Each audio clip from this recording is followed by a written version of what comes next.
Hey everybody, just wanted to get on and make a video talking about differences between preference of playing on Gibson style guitars versus Fender style guitars. I recently got another Fender style guitar. I've had multiple Fenders and Gibsons in my life. The guitar that I'm going to be using for the Gibson comparison is not actually a Gibson, but it is set up like a Gibson Les Paul, so it works for the example. Anyway, to the subject at hand. First, we're going to go over. Excuse me, lost my voice. First, we're going to go over the Fender Stratocaster Qualms. One of the things that I hear the most often about Fender Stratocasters is people that rest their hand on the bridge, which I'm guilty of, that's how I play, will knock the volume knob or the control switch with their hand as they're playing. Now, this could be just personal preference or overzealous articulation of the hand from the player, but I've never personally had a problem with this, maybe because I'm aware that these controls are immediately right there. I know that it's an easy thing to do, picking swells or volume swells, whatever you want to call them, with the volume knob being there. But in all honesty, the volume knob being right here has never bothered me. I don't knock it. I actually knock the tone knob, which is the furthest thing away from me, more often than I knock the volume knob. How I do that, I have no idea. I haven't really figured it out yet, but I do that. Maybe it rubs against my leg because I lean the guitar forward sometimes when I pick. So maybe it's like leaning it forward, it bumps against my leg. I don't know. But anyway, and another thing is the fretboard, or rather the neck shape. It's like, oh, I can't grasp a Fender neck because it's not got the meat on it like a Gibson. In all honesty, if you're playing a 60 style Gibson neck, it's exactly the same dimensions as a Fender. So,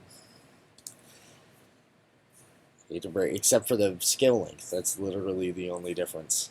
A 60 style neck is literally the same width and curvature on the back as a 50s, 60s, and I believe 70s Stratocaster and Telecaster neck. 50s Telecaster is really more of a baseball bat, like a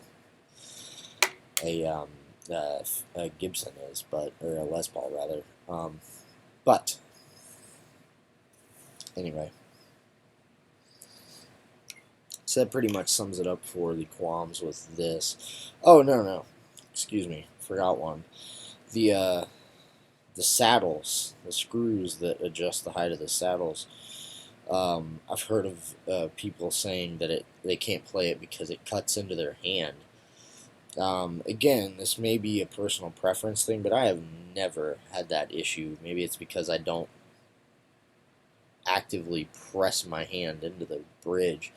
More of so just lay my hand there so that I have a little bit of support while I'm picking, because I do have arthritis, so that does help a little bit, having somewhere to rest your hand to play. It's one reason why I love Tune-O-Matics so much. But like I said, this does not hinder me or hurt me even when I'm playing. So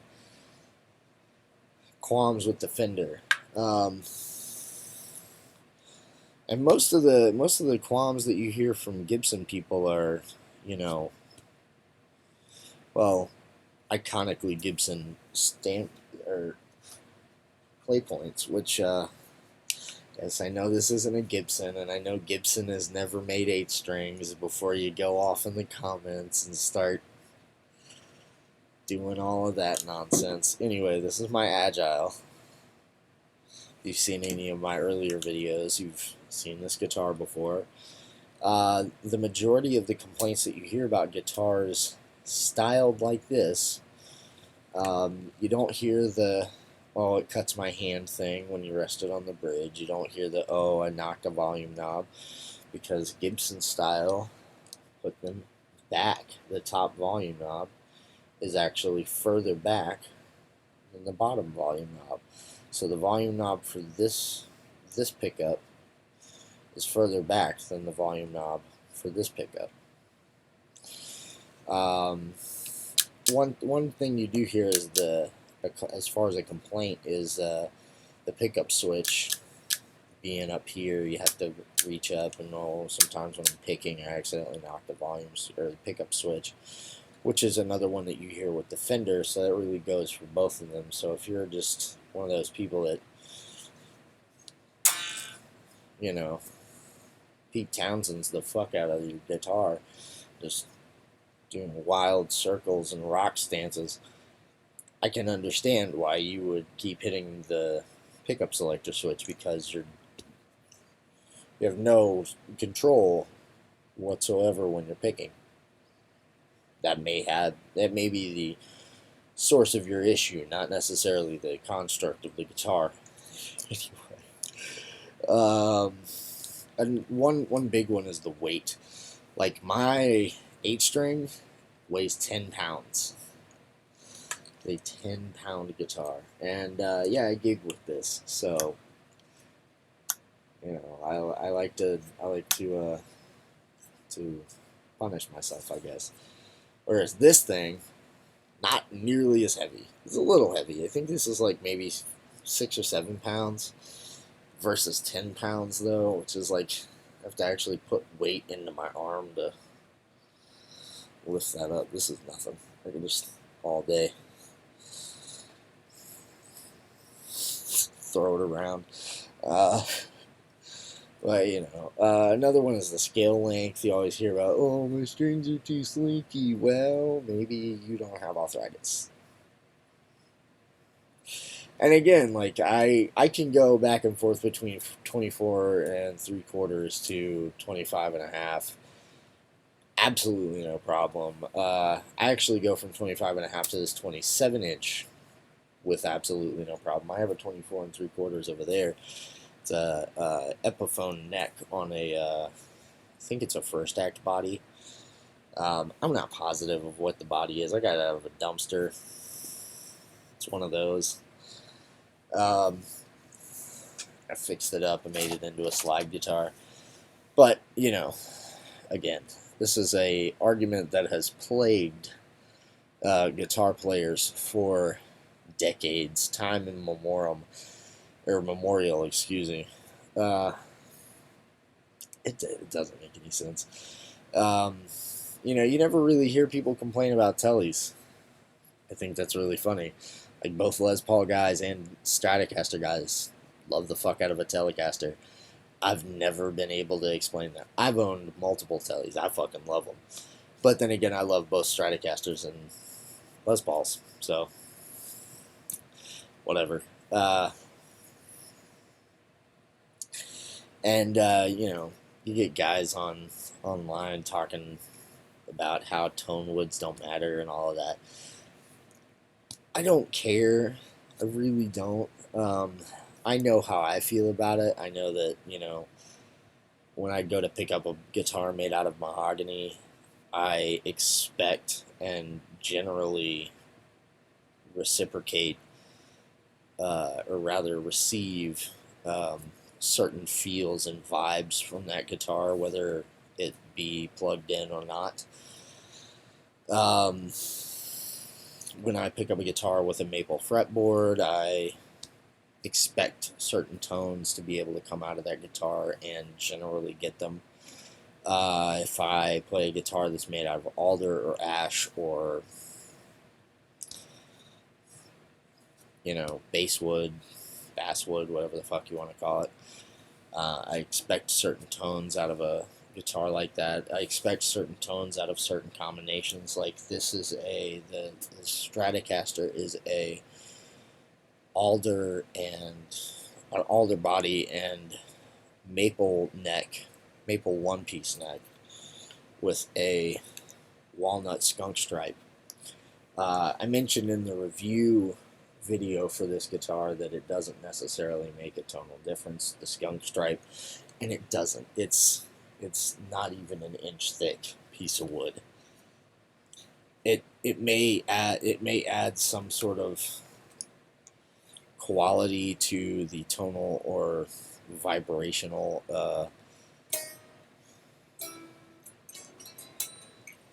composite, excuse me, of the guitar. But as far as a feel or a tone goes, a walnut skunk stripe is not going to change the tone versus a rosewood or mahogany skunk stripe. Does not matter. Does it matter that this is a maple fretboard in every single one of my other guitars, or a mahogany, or not a mahogany, rosewood fretboard, or an ebony fretboard like this guitar, the 8-string? I've had multiple ebony fretboards. What I find extremely funny is because it's such a closed grain on maple and ebony, they have a similar quality to them. It's very snappy and bright. But when you have an open porous wood like rosewood mixed with a guitar made out of mahogany like most Gibsons are, it's a very warm, kind of mid-rangey tone, even when it's not plugged in. Because what I think is funny is guys will sit down and like know the feel of a Strat without even plugging it in and be like, oh yeah, this feels like a Strat. Blind tested will know that it feels like a Strat without even plugging it in, and will know that it feels like a Les Paul without even plugging it in. And then we'll go on to say that tone wood does not matter. If tone wood, in fact, did not make any sort of tonal difference, because Rob Chapman did a live, and I'll leave the link to the video in the description. He had, it was when he had his Swamp Ash ML1s, the first run of his Swamp Ash ML1s made, and it was like a limited time only thing. Now it's a production line guitar. They did a blind test where they A-B'd out of the same amp, same pick, same position being picked on the guitar, same chord being picked in the same tuning, using the same tuner, and they sounded different. So you get guys like Scott Grove and Mark's Guitars, or whatever the hell his name is. Mark Does Guitar, whatever. He's a luthier online that, you know, debunked the whole tone myth and showed, you know, the wholesale price of like blocks of mahogany and blocks of ebony, blocks of all of these tone woods that companies make them out of, and said that tonal qualities was a marketing ploy. That's horseshit. I'm calling you out on it because I don't care. I have nothing to gain or lose from doing so. I've been playing guitar almost 20 years. I have no reason not to. I have no reason to feel any way, shape, or form about anything. I just know what I've experienced, and I know what others have experienced. And sorry about that.